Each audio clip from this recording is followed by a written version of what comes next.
Today we will going to discuss about reversible reactions and dynamic equilibrium. For this we should know what is reactant. In a chemical reaction, the substances that combine are called reactants, and the new substances which are formed by the combination of that reactants are known as product.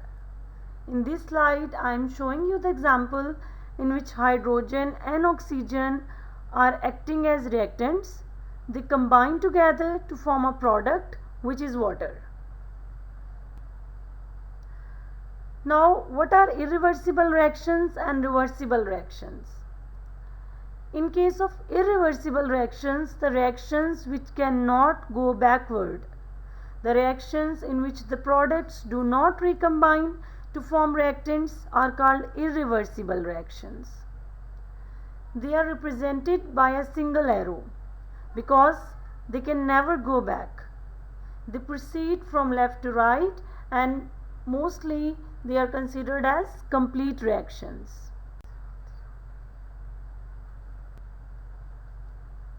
Now here is an example of reversible reaction. In this reaction, hydrogen gas and iodine are acting as reactants. Hydrogen is a colorless gas while iodine is purple in color.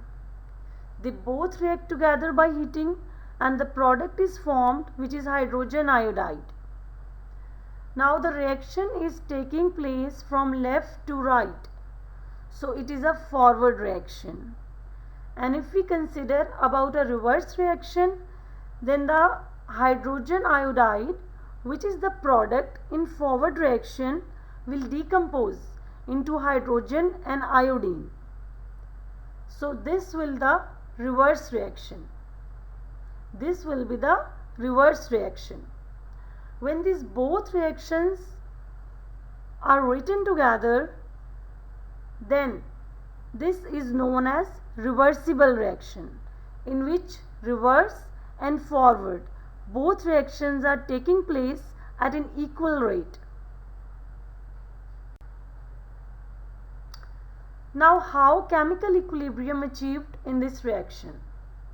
In reaction between hydrogen and iodine vapors, some of the molecules react with each other to give hydrogen iodide, and at the same time some of the hydrogen iodide molecules decompose back to hydrogen and iodine.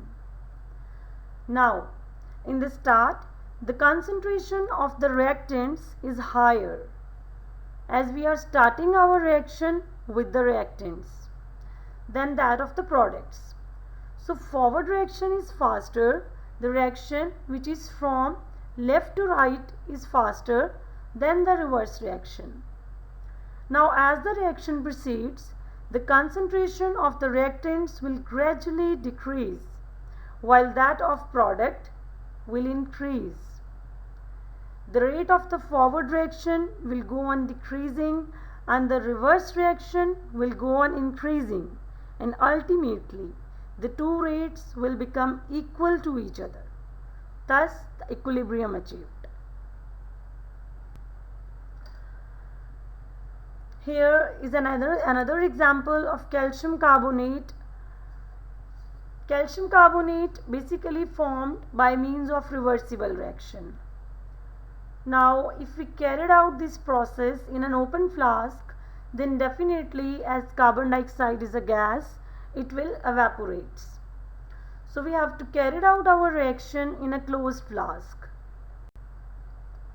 When calcium carbonate is heated in a closed flask so that carbon dioxide can't escape out initially, only decomposition takes place, which is the forward reaction. Calcium carbonate decomposes into calcium oxide and carbon dioxide. Now we are using the closed flask, so carbon dioxide can't escape out. When the reverse reaction will take place, calcium oxide and carbon dioxide will combine together to form calcium carbonate. In the beginning, forward reaction is fast and reverse reaction is slow, but eventually the reverse reaction speeds up and both reactions go on at the same rate. At this stage, decomposition and combination take place at the same rate but in the opposite directions. So, as a result, amounts of calcium carbonate, calcium oxide, and carbon dioxide do not change. So, these are some examples of reversible reactions. I hope you understand it. Thank you so much.